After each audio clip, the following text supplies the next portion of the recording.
So with this upcoming federal election, CBC has been very helpful and has listed the party platforms as they relate to climate change and energy. So let's get into it. I'm just going to sort of do a review. I'll post the link to the content in the description. So the Liberals cut the consumer carbon pricing before the campaign. Wasn't popular. People are pretty happy about that. They plan to introduce incentives to help families invest in clean energy. Okay. They including reinstating the zero emission vehicle subsidy program. Well, that helped lots of people get into EVs that cost less to run and which don't pollute. So that seems good. They tighten the output-based pricing system for large industrial emitters. Well, that's where most of the pollution comes from. It's not individuals in their house that are causing this issue. It's the large factories. It's the oil and gas industry itself. They're putting most of the pollution in the air. So this kind of feels like maybe they're going to focus on the main problem. That seems reasonable to me. So they're going to make sure the carbon markets work properly. There's been a whole lot of people selling carbon credits because they own a forest and that forest is going to grow trees and suck up carbon, and then a wildfire comes through and burns the whole thing down, and what, are you getting refunds for those credits? So yeah, I think there's some problems with how it works today, carbon credits and markets. They're open to building pipelines and speeding up energy projects. I don't know if energy is code for oil and gas, but let's give them the benefit of the doubt for now. They would allow Quebec to veto any pipeline on its territory. Well, that's better rights than British Columbia got.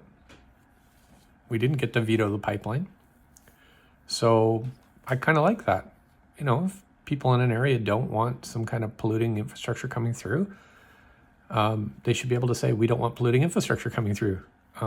Not just our backyard, but the whole province doesn't want it. So that makes sense. It will phase out the use of fossil fuels in government buildings by 2030. It's doable. It's not hard. You put a heat pump on the roof and you run clean electricity to the building and you call it a day. Sure, there's retrofitting, but 2030, that's 5 years. Yeah, a major project could get that done. That's reasonable. And it makes us less dependent on fossil fuels, not just because of the pollution, but the volatility of the market and costs. Developing a carbon border adjustment mechanism to tax imports from countries that don't have comparable carbon pricing. This is smart. One of the arguments you'll hear from industry is, hey, if we have to pay this carbon tax, we're not going to be competitive with countries that just pollute. And so this would be recognizing that carbon is the issue and the taxes at the border or tariffs only apply because of the carbon. And if a country cleans up its act, the tariff goes away. So I know tariffs are not really popular right now, but this seems like an equitable way to move forward and address the legitimate concerns of the business community. Seems good. They'll invest $20 million to help Nunavut Nukisaltit, corporation complete the first phase of the development of a hydroelectric facility. That's great. They'd invest $94 million to upgrade power plants in Cambridge Bay, Gjoa, Haven, Igluk, and Iqaluit. Okay, sorry, I'm not really good with those names. So those are the things the Liberals are saying they'll do. Let's go to the Conservatives. Conservatives will repeal all carbon pricing, including on industrial emitters. So that takes away all the incentives to be careful and not pollute the air or water or anything else. So that's kind of backwards. It's like basically throw the rule book out, I guess. At least the economic rule book. So, for parties like the Liberals and Conservatives who believe in the market, taking away those market incentives to be responsible, it's confusing. Anyways, they'll boost incentives, expand tax credits for businesses that reduce emissions and promote clean energy technologies.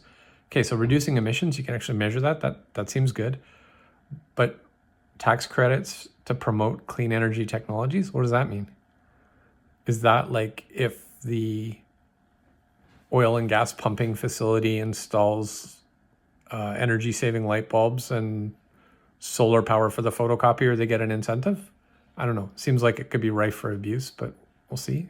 It kind of sounds positive. The party hasn't announced its carbon emissions reduction target. Well, the scientists can tell you what the target should be, and then the countries can come up with their own targets. So it doesn't seem like that's that heavy a lift. If they're not putting that out there, probably don't have it. They would support an east-west pipeline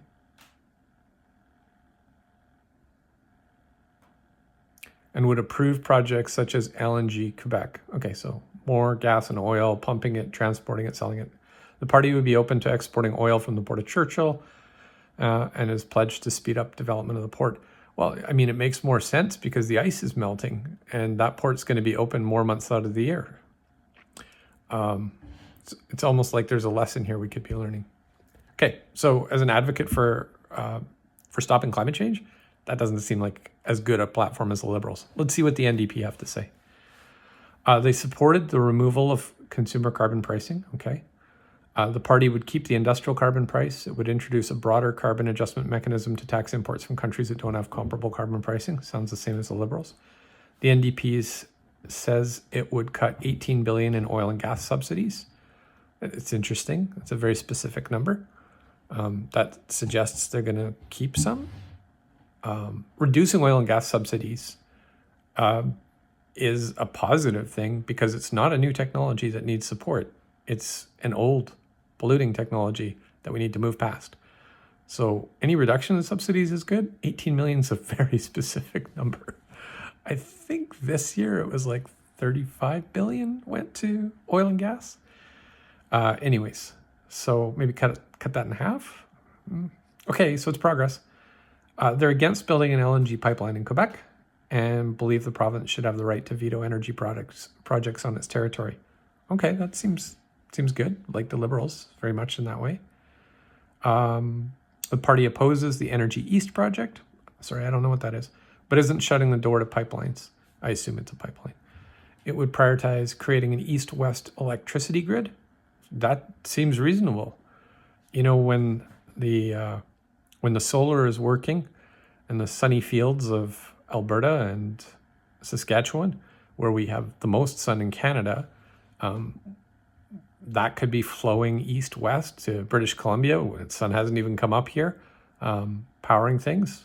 After the sun sets in Ontario or Manitoba, it could be flowing out that way. This seems like a no-brainer. Having energy security, and by energy I mean electricity, clean energy security, seems really good. Okay, so that is NDP again. What else do we got? Continue 100% tariff on Chinese-made electric vehicles. I think that's a mistake. You know, we got an affordability crisis right now. There are all kinds of reasons why we might want to benefit from trade with China for EV batteries, for EV cars, decent enough cars that are at a way better price point than others in the market. 100% tariff, that's protectionist. You point to the factory where we build all the EVs in Canada. No, I'll wait. We're not building very much, so we're not protecting very much. If you want to look 5, 10, 15 years into the future when potentially we might have this after how many changes of government? I don't know. I just think artificially raising the price of EVs, which is not economically sensible if we're trying to adopt clean energy, is dumb. So I'm sorry to see they're going to keep that. I think that's a mistake for them and anyone else to keep it. They would rebate Canadian families and businesses $10,000 for buying or leasing over 12 months a Canadian manufactured zero-emission vehicle. Well, that seems like a really significant boost for the Canadian EV industry, wherever it is. And $5,000 for buying or leasing a zero-emission vehicle manufactured elsewhere. Okay. The leasing is interesting, right? So if you buy a car and keep it for 10 years, you get $5,000. If you lease a car, do you get $5,000 every year? I don't know. Maybe there's some details that just aren't summarized here. That's the end of the NDP. The Bloc Québécois, sorry, that sounded different, would respect Quebec's opposition to pipelines and opposes any pipeline project passing through Quebec. The party wants to end support for offshore oil and gas exploration in marine protected areas.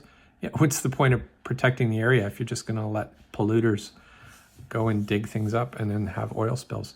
Remember, it's not if, it's when. It suggests taxing the profits of oil and gas companies and reinvesting the sums into climate change adaptation initiatives.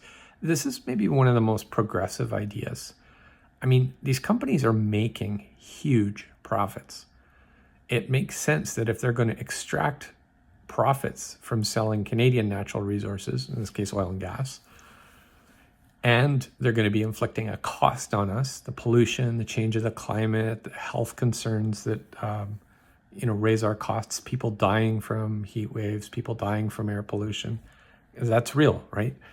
It makes sense that we would take some of that profit and make it less profitable to pollute and shift some of that across to the transition. So actually kind of looks like the Bloc has a bit of a planned transition. So this could be the most progressive platform idea I see here. They would introduce a broader carbon adjustment mechanism to tax imports from countries that don't have comparable carbon pricing. Okay, so we're hearing the same thing from the Liberal, from the New Democrat, and from the Bloc. So far the Conservatives are the only ones who are out on that one. We would ask the federal government to increase its share of funding for the Canada-Quebec Nature Agreement Fund from 100 million to 300 million. I don't know what that money is used for, can't comment. Let's look at the Green Party. It would invest in an east-west national electric grid. I like that. It would respect Quebec's opposition to pipelines. It would remove barriers to interprovincial energy trade. Nobody else mentioned that one. That's interesting. It would stop giving public money to oil and gas companies and invest it in clean energy instead. Okay. Now, giving money and giving tax breaks, like is it both or is it just one? Both could be a subsidy, right? So I think that needs clarification. It would stop all new fossil fuel projects. It would new ones. So if you're already doing a project that continues on, okay, interesting. And it would create a new national emergency response agency. If we think about how many weeks it takes to wake up the military and show up when there's flooding and other things like that, maybe this could be helpful. Help coordinate those things. Certainly smaller communities like Lytton get overwhelmed like instantly. They just don't have the large staff to deal with it. There's people still living in motels several years later, right? Okay, so those are the platforms. I wonder, not just slamming the parties and saying they're idiots, not interested in that, but helpful comments like, what do you think about these policies? Why don't you throw something in the comments down below?